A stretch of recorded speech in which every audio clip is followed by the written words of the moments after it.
A new ad campaign is being rolled out by the federal government to remind people how easily COVID-19 can spread. Take a look. My mum's in ICU with COVID. We visited her a few weeks ago, but I didn't know that I had COVID. I had no symptoms. A week earlier, my mate cooked dinner. Tom said he'd just had a cold. He works with Sophie, who said she just had a sniffle.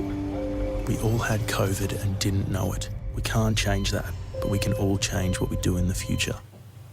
Wow, it's really interesting, isn't it? Let's get today's take on this with Shelley Horton from Mud Honey and Christian O'Connell from Gold 104.3 in Melbourne. Christian, to you first. I mean, it is very much directed at young people and trying to get them not to be complacent. Do you think this helps get the message across? I think it's a real shame. I understand, chatting to Shelley just now, it's not going to be shown here in Victoria. Victoria's got the highest numbers, we all know this, in all the states in Australia. It does need to be shown in Victoria. I know we're in lockdown, but there's still people out and about, people are still moaning about wearing masks. We need to see these adverts to be reminded of just how dangerous the threat is, really. And I think everybody, I think there are a lot of complacency amongst 20-year-olds that they're fit and they're healthy and they're not as vulnerable, but actually their role is transmitting it to, obviously, older people like yourself, David, and we've got to be careful. Ooh. Yeah, I'll take it. Anyway, it was nice having Christian on. It is good, isn't it? Yeah. Been nice while it lasted. Funny way to hand in a resignation. And Shelley, what do you think? Will this cut through? Look, I hope so. You know, the thing is, the fact that corona is invisible, I think, is the whole problem. If people could see the way it's transmitted and passed on, it would be so much easier. But I've got to say, my heart really goes out to these 20-year-olds, you know. But from my 20 to 29s, I was rubbing up against strangers in sweaty nightclubs. So I know that they are missing out on a whole lot of fun. And we just have to let them know that this is temporary. And then they can go back and dance on podiums once it's gone. Do you think this campaign demonises people in that age bracket a bit? I think it has to, you know, and I think that this is kind of like our Grim Reaper. I think that we need the 20 to 29-year-olds to realise they may not die, but if their mum dies, how will they feel? All right, let's move on, because if you're thinking of booking a beach holiday to Queensland for the summer, think again. Premier Anastasia Palaszczuk has declared she won't reopen the border until New South Wales records its 0 cases of community transmission. Here she is. I think we're going to continue to see restrictions in Victoria. I think it's up until around Christmas time. That's very unfortunate for people living down there, but it's a serious situation. You only have to look at what's happening around the world, and we definitely don't want to see that happen here. So my job is to keep this state safe. We do not have any intentions of opening any borders whilst there is community transmission active in Victoria and in New South Wales. Shelley, she's mirroring what the Prime Minister sort of benched, and Daniel Andrews sort of said too, that we need to prep ourselves that maybe Christmas is not going to be what we remember Christmas as being. This breaks my heart. I am the only member of my family who doesn't live in Queensland. So my entire family will be together and I'll be via Zoom. Look, it is heartbreaking, but I can kind of understand it. And I think I'd be an absolute hypocrite if I want to try and make some sort of exemption for me to go there just to miss out on one Christmas day. I think that what I have to do is try and look at alternatives. And I've got some friends who are Kiwis who can't go home, and maybe we have an orphans Christmas here in Sydney, but I think there will be tears Christmas morning. Yeah, my Queensland Christmas is already booked, but I'm not confident at all of getting up there. Christian, what are you expecting here? Do you think it's fair enough that we're, you know, limited in our ability to travel at Christmas time? Well, even when you start to think about this year and what Christmas is realistically going to be like, is it going to be that Santa in department stores that we all grew up with and our kids are growing up with, is Santa going to be wearing a face mask? Oh, yeah. Kids are going to have to be, you know, like 2 metres away from it. When you start to think about Christmas, it is going to be different anyway. And the other thing really is, you know, we were going to be going up to Byron Bay. We go up every year. It's beautiful up there. I think the government really need to step in because the henna tattoo industry is going to be just decimated.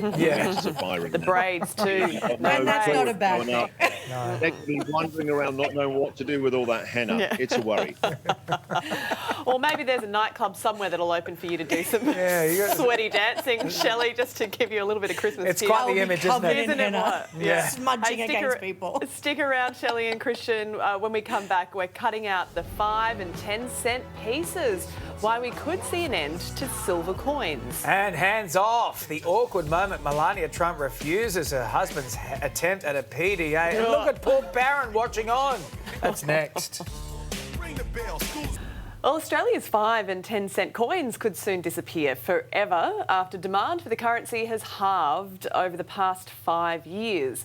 The Royal Australian Mint says COVID-19 is likely to dramatically shorten the natural life course of Australia's smallest silver coins. All right, Shelley Horton and Christian O'Connell are still here to discuss this. Christian, I mean, I remember back in the day when we used to have 1 and 2 cent pieces and dollar notes and you know, they just phase out. But are we going to miss the 5 and 2 cent pieces? Well, really, we're the sort of generation, and the generations younger than us, they're really growing up in a cashless society as it is now. You know, it's tap and, you know, pay for everything. The people that really still trade on these kind of coins are nans and granddads. They don't trust the banks. You know, a lot of the nans and granddads, I've always thought they always just want to be using cash. That's because the government can't trace them. And a lot of nans and granddads, I believe, are heavily involved in the criminal underworld. Mountains of silver coins under the mattress. Yes, they trade only in cash. Yeah, that's Why true. is that? Why? That's what we've been No getting one's for ever dug Christmas into all these this. years. Shelley, Think about it. When was the last time you used a 5 cent piece? No, I hate them. And you know what? Getting rid of these coins will make me so happy because one of my absolute pet peeves is men who walk around with change in their pocket and it jingles. There's something about that Who noise do they that think they just are? gets, it's like chalk, fingers down a chalkboard. But here's one thing Unless, I of didn't course, know. there's no coin in the pockets, and then you've got another question. Enough of that. But here's one thing I didn't know. The Australian Mint, it only cost them 3 cents to make a 5 cent piece. So it is actually a license to print money. Who How knew? about that? Before you go, an awkward moment has been captured between the President, Donald Trump, and his wife, Melania. Again, stepping off Air Force One, the President can be seen reaching for the First Lady's hand. And no, she's not going to get it there. No.